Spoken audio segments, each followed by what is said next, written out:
Sesuai pasal 53 ayat 3 Undang-Undang Nomor 17 Tahun 2023 tentang kesehatan, pelayanan kesehatan yang akses adalah pelayanan kesehatan yang dapat digunakan oleh penyandang disabilitas secara mandiri. Dan pelayanan kesehatan yang diberikan secara proaktif kepada penyandang disabilitas. Pelayanan kesehatan yang dapat digunakan penyandang disabilitas secara mandiri tanpa bantuan orang lain menuntut kesiapan infrastruktur fasilitas kesehatan. Infrastruktur fasilitas kesehatan harus ramah pasien penyandang disabilitas.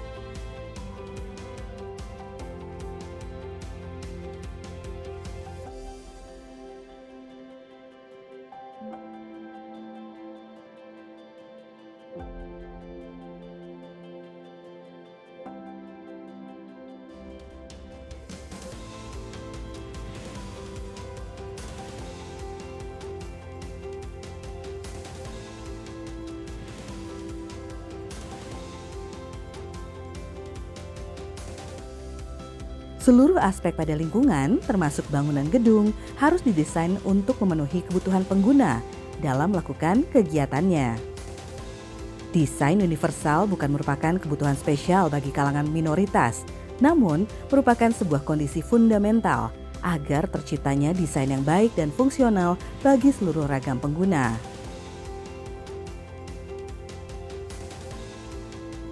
Setiap puskesmas harus menyediakan tempat parkir khusus pasien disabilitas.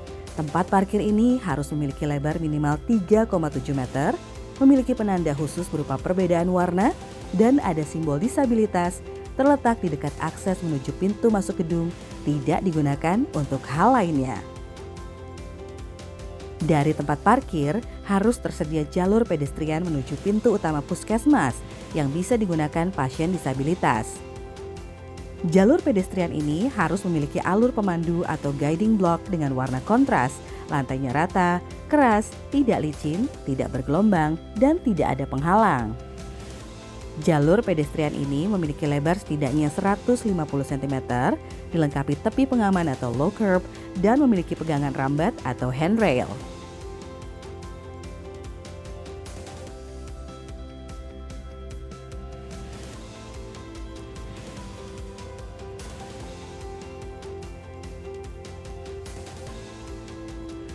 Di saat ada perbedaan ketinggian lantai, maka diperlukan bidang miring. Bidang miring ini tidak boleh curam, tapi harus landai dengan kemiringan rata-rata kurang dari 5 derajat. Lebar bidang miring tidak kurang dari 95 cm dan panjang segmennya tidak lebih dari 900 cm. Selain itu, akan lebih baik jika dilengkapi pegangan rambat atau handrail. Pintu masuk utama ke puskesmas harus cukup lebar dengan bukaan lebih lebar dari 90 cm. Bobot pintu harus ringan, mudah dibuka tutup atau secara otomatis. Hal ini penting untuk memberikan kemudahan bagi penyandang disabilitas fisik. Kemudian, pintu ini tidak boleh terbuat dari material yang transparan. Jika pintu menggunakan material yang transparan, maka harus ada penanda yang berwarna kontras diposisikan selalu terbuka atau bisa membuka secara otomatis. Ini untuk memudahkan bagi penyandang low vision. Demikian juga pintu-pintu lainnya di dalam puskesmas. Pintu-pintu ini harus memiliki lebar memadai, memiliki pegangan pintu berupa batang atau gagang, ketinggian pegangan sekitar 110 cm. Lantai sekitar pintu rata, memiliki ruang bebas yang cukup sekitar bukaan pintu dan tidak ada barang yang menghalangi bukaan pintu. Untuk memudahkan pergerakan pasien, harus tersedia koridor untuk lalu lalang pengunjung. Koridor ini harus memiliki lebar yang memadai untuk dilewati pasien berkursi roda. Lantainya rata, tidak licin, tidak bergelombang, terbuat dari material yang keras, tidak menggunakan karpet. Koridor ini juga harus bebas dari segala macam penghalang seperti tempat sampah, pot bunga, kursi, mesin antrian, atau benda lainnya. Sepanjang koridor dilengkapi penerangan yang memadai, juga penanda arah yang informatif dan mudah terlihat. Banyak puskesmas dengan lantai lebih dari 2. Tangga yang menghubungkan 2 lantai berbeda pun harus ramah disabilitas. Tangga yang ramah disabilitas memiliki kemiringan kurang dari 35 derajat, tinggi antar anak tangga antara 15 sampai 17 cm, lebar anak tangga setidaknya 30 cm, dan tidak ada lubang di antara anak tangga. Jumlah maksimal anak tangga adalah 12 anak tangga. Kalau lebih dari itu, harus disediakan boards atau landing tempat beristirahat. Tangga yang ramah disabilitas harus memiliki pegangan rambat atau handrail menerus yang kokoh. Dan terakhir, di bagian awal dan akhir tangga terdapat bidang penanda berupa ubin peringatan atau warning block. Rambu, penanda, dan papan informasi sangat diperlukan oleh pasien penyandang disabilitas. Rambu, penanda meliputi penanda parkir, penunjuk arah, petunjuk lokasi, dan peruntukan ruangan, dan lain sebagainya. Lokasi harus mudah dilihat dan dijangkau tangan. Rambu penanda dan papan informasi yang baik harus menggunakan huruf, gambar, dan simbol yang timbul atau bertekstur agar bisa diraba oleh penyandang disabilitas netra. Menggunakan warna kontras untuk penyandang low vision. Menggunakan simbol yang sederhana untuk penyandang disabilitas intelektual. Selain itu, papan informasi dan petunjuk antrian yang menggunakan audio membantu bagi penyandang disabilitas netra, dan visual atau video akan membantu penyandang disabilitas rungu. Salah satu tempat paling penting di puskesmas adalah ruang tunggu. Ruang tunggu yang ramah pasien penyandang disabilitas harus memiliki duduk prioritas dan ruang khusus pengguna kursi roda. Tempat duduk prioritas ini harus memudahkan posisinya untuk bergerak ke berbagai bagian puskesmas dan memiliki ruang bebas yang cukup untuk manuver kursi roda. Ruang tunggu yang baik juga memiliki fasilitas audio video yang menampilkan antrian dan informasi lainnya yang penting bagi pasien.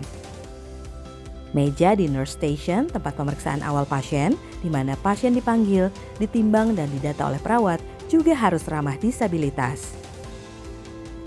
Ruang periksa yang ramah disabilitas harus cukup luas, tidak banyak sekat dan penghalang, memudahkan bagi pasien pengguna kursi roda untuk bermanuver. Ruang periksa juga harus memiliki ranjang yang bisa disesuaikan ketinggiannya untuk memudahkan pasien penyandang disabilitas fisik.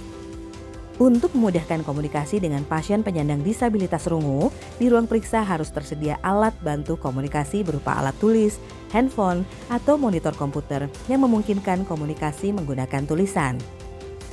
Dan untuk memudahkan komunikasi dengan pasien disabilitas intelektual, tersedia juga tambahan alat peraga. Toilet yang ramah disabilitas memiliki permukaan lantai yang rata, keras, tidak bergelombang, tidak berundak.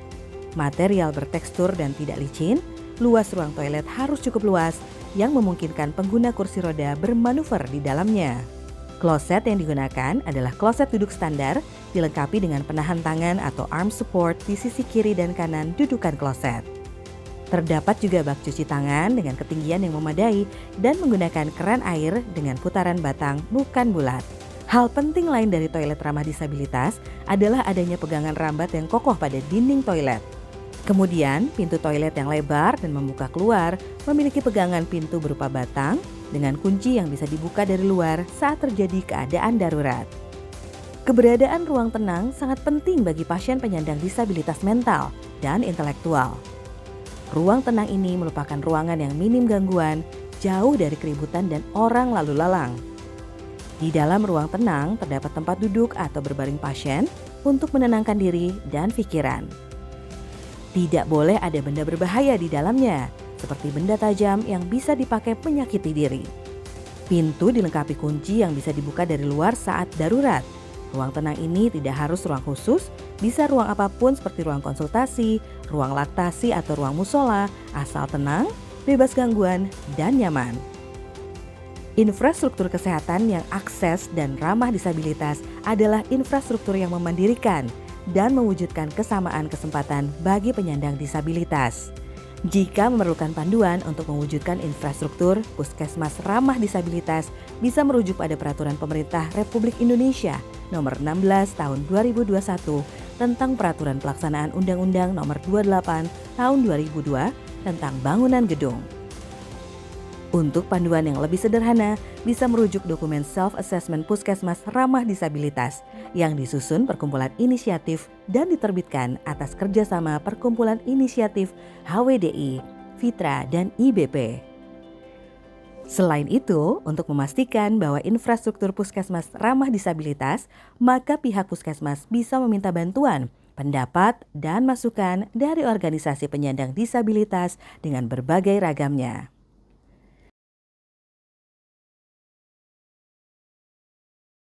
Panduan ini dipersembahkan oleh